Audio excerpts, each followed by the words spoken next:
Hello students, आज हम start करेंगे अपने नेक्स्ट यूनिट केमिस्ट्री में, that is the surface chemistry. अब सरफेस केमिस्ट्री है क्या, सबसे पहले तो ये समझना बहुत जरूरी है। आज हम इस चैप्टर से रिलेटेड कुछ बेसिक टर्म्स, बेसिक कंसेप्ट्स के बारे में स्टडी करेंगे। ठीक है, सरफेस केमिस्ट्री देखिए पहले तो होती क्या है। एक ऐसी ब्रांच ऑफ केमिस्ट्री जिसके अंदर हम सरफेस फिनोमिनास को स्टडी करते हैं, मतलब कि वो सारे फिनोमिनास या वो सारी प्रोसेसेस जो कि सरफेस के ऊपर होती हैं। ठीक है, एक तो जैसे मान लीजिए आपके पास ये बोर्ड है और मैं कहूँ कि इस बोर्ड के ये जो आपको जो सरफेस दिखाई दे रहा है, इसी के ऊपर जो जो प्रोसेसेस होंगी, मतलब कि जो मैं लिख रही हूँ इसके ऊपर ही लिख रही हूँ ना, इस बोर्ड के सरफेस पे ही लिख रही हूँ। तो इस तरह की जो प्रोसेसेस जो कि सरफेस रिलेटेड प्रोसेसेस हैं या सरफेस रिलेटेड फिनोमिनास है, उनको जिस ब्रांच ऑफ केमिस्ट्री के अंदर हम स्टडी करते हैं उसको क्या बोला जाता है, सरफेस केमिस्ट्री। ठीक है, बहुत सारे हमारे पास फिनोमिना ऐसे हैं केमिस्ट्री में जो सरफेसेस पे होते हैं और काफी इंपॉर्टेंट ब्रांच है ये केमिस्ट्री की। इंडस्ट्रीज में इसकी काफी एनालिटिकल एप्लीकेशंस भी हैं, डेली लाइफ में भी हम बहुत सारे एग्जांपल्स देखते हैं इसी से रिलेटेड। तो देखिए यहाँ पे क्या है, जो जैसे आपने ये प्रोसेसेस स्टडी की है लाइक कोरोजन, ठीक है, आप स्टडी करेंगे हेट्रोजीनियस कैटालिसिस, इसी चैप्टर के अंदर वो आप स्टडी करेंगे।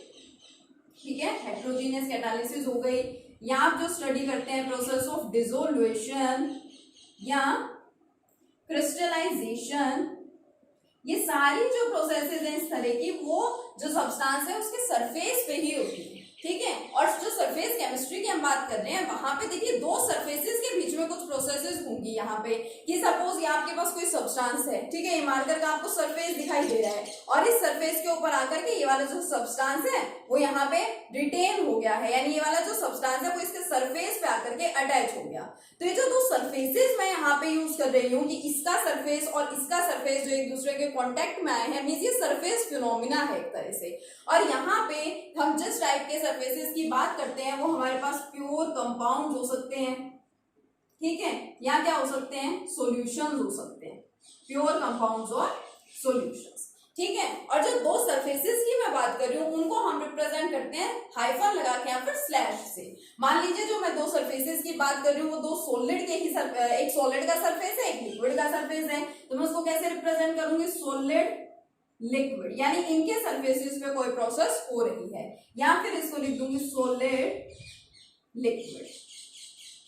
ठीक है, इस तरह से ये जो सरफेस फिनोमिना है इसके अंदर कभी भी हम गैस फिनोमिना को स्टडी नहीं करते हैं। क्यों? क्योंकि जो गैसेज हैं दीज आर कंप्लीटली मिसिबल। या आप सबको पता है कि जो गैसेज हैं वो तो क्या होती है, कंप्लीटली मिसिबल होती है, एक दूसरे में कंप्लीटली इन्वॉल्व हो जाती हैं, तो उसके ऊपर हम सरफेस रिलेटेड फिनोमिना स्टडी नहीं कर सकते।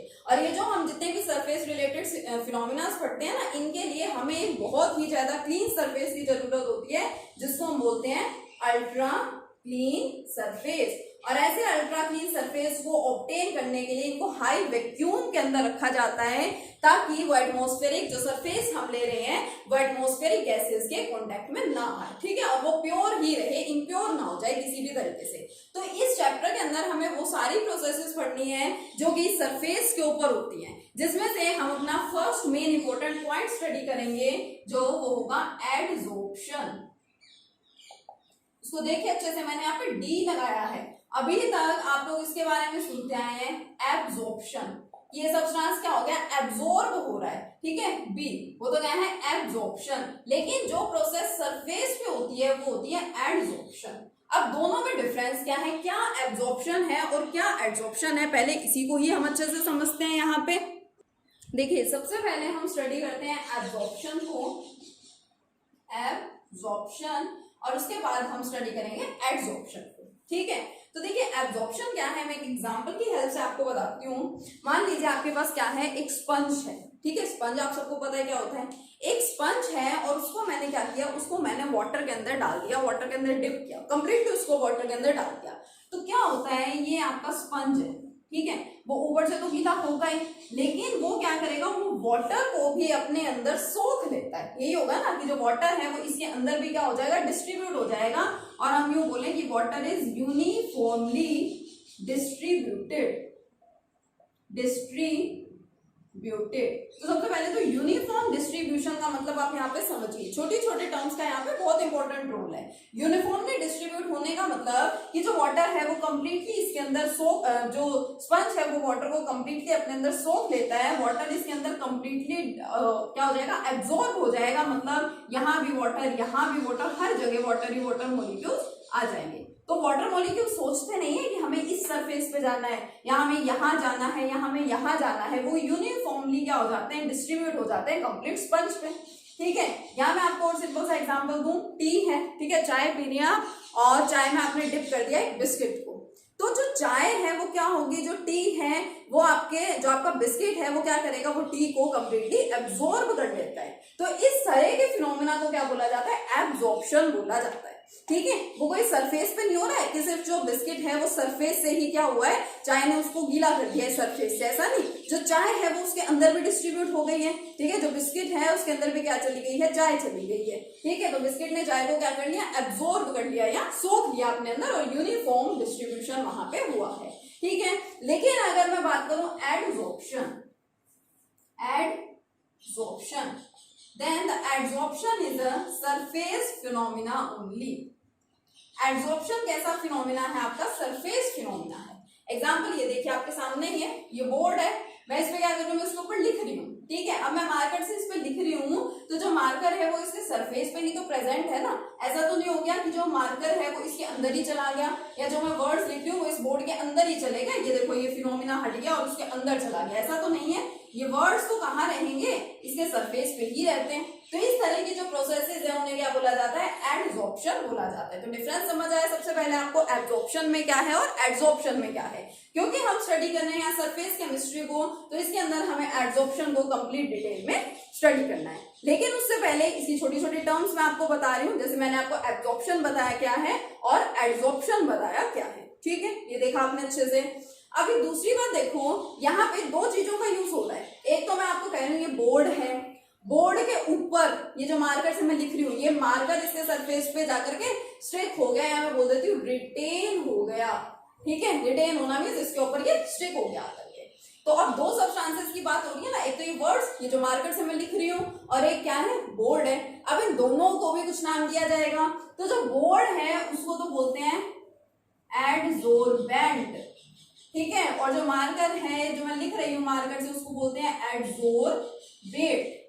समझने के लिए बहुत अच्छा सा तरीका आपको बताऊंगी। हम लोग सॉल्यूशंस की बात करते हैं, सॉल्यूशंस को हम पढ़ते हैं ना, उनके अंदर दो कंपोनेंट्स होते हैं सॉल्यूशन के, एक होता है सोल्यूट, एक होता है सोलवेंट। ठीक है, सोलवेंट लार्ज अमाउंट में है और सोल्यूट होता है कम अमाउंट में। सॉल्यूशन यहाँ पे बीच में कहां से आ गया, क्योंकि देखो इसके दो कंपोनेंट्स है और यहाँ पे मैं दो ही चीजों की बात कर रही हूँ, एडसोर्बेट एंड एडसोर्बेंट। तो इसको इससे कंपेयर करोगे तो इजिली समझ पाओगे। सॉल्यूशन के दो कंपोनेंट है यहाँ पे, solute and solvent. Solvent is present in excess amount and it is produce it is present in small amount. ठीक है, लिटिल क्वांटिटी में, ये ज्यादा क्वांटिटी में, ज्यादा अमाउंट में क्या है, प्रेजेंट होता है। अब सॉल्यूशन में क्या हो रहा है, सॉल्यूशन में सोलवेंट ने सोल्यूट को अपने अंदर क्या किया है, डिसोल्व किया है। ठीक है, यहाँ पे क्या हुआ है, इस सब्सटेंस ने, ठीक है, इसको अपने ऊपर क्या कर लिया, एडसॉर्ब कर लिया या रिटेन कर लिया। ठीक है, तो अब यहाँ पे हम ज्यादा अमाउंट या कम अमाउंट की बात तो कर नहीं सकते, इसको हम करते हैं, देखिए इन वर्ड्स से कंपेयर करते हैं। ठीक है, अब जो सब्सटेंस अपने अंदर किसी को डिसोल्व करवा रहा है उसको बोलते हैं सोलवेंट, और जो डिसोल्व हो रहा है वो क्या है, सोल्यूट। अब जो सब्सटेंस अपने सरफेस पे एडसॉर्ब करवा रहा है वो तो होता है एडसोर्बेंट, और जो एडसॉर्ब हो रहा है वो होता है एडसोर्बेट। कैसे, देखिए ये अपने अंदर डिसोल्व करवा रहा है सोलवेंट, इसके लास्ट के वर्ड्स देखो ENT।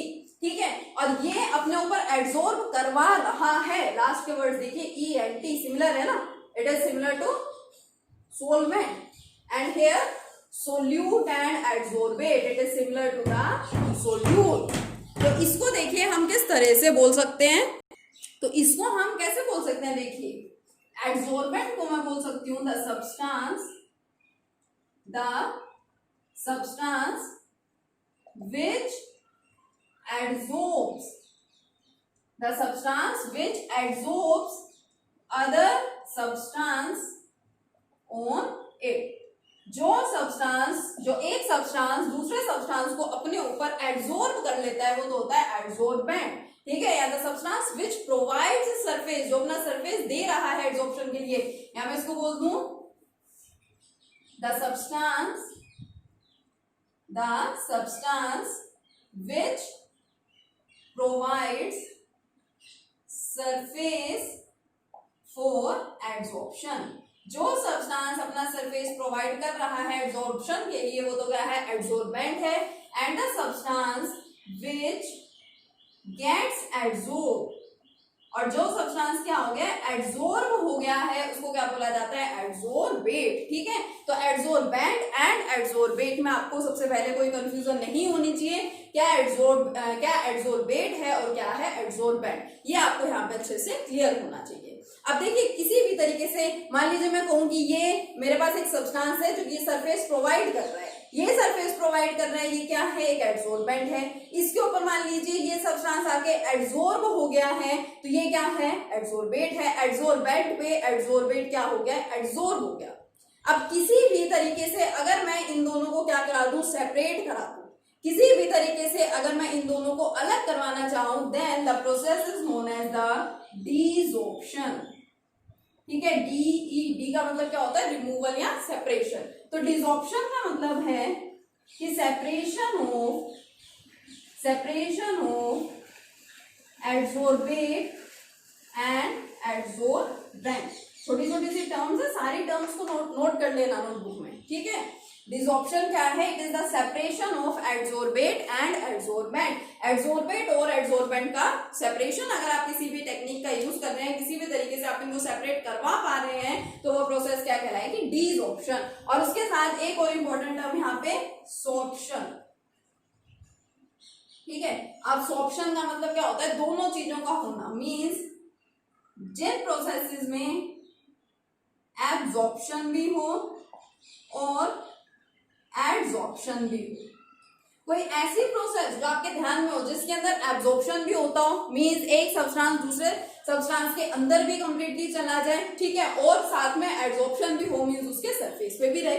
कोई ऐसा एग्जांपल आपको याद आ रहा है कि जहां पे एब्जॉर्प्शन भी हो रहा हो और साथ में क्या हो रहा हो, एब्जॉर्प्शन भी हो रहा हो? बहुत सिंपल सा इसका एक एग्जांपल है, देखिए डाइंग ऑफ फैब्रिक्स, ठीक है। सबसे सिंपल सा, बहुत सिंपल सा एग्जांपल है जो आप आसानी से याद रख सकते हैं, it is the dyeing of the fabrics, ठीक है। कलर करना, डाई करवाना।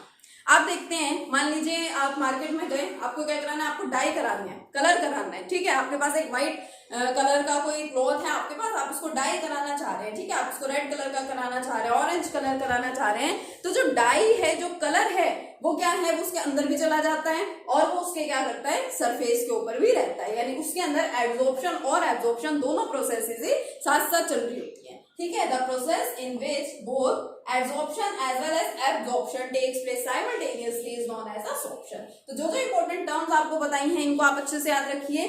सरफेस केमिस्ट्री क्या है, ठीक है। सरफेस केमिस्ट्री के अंदर फिर एब्जॉर्प्शन, एड्सॉर्प्शन का मतलब एड्सॉर्प्शन जो है वो हमारा सरफेस फिनोमिना है।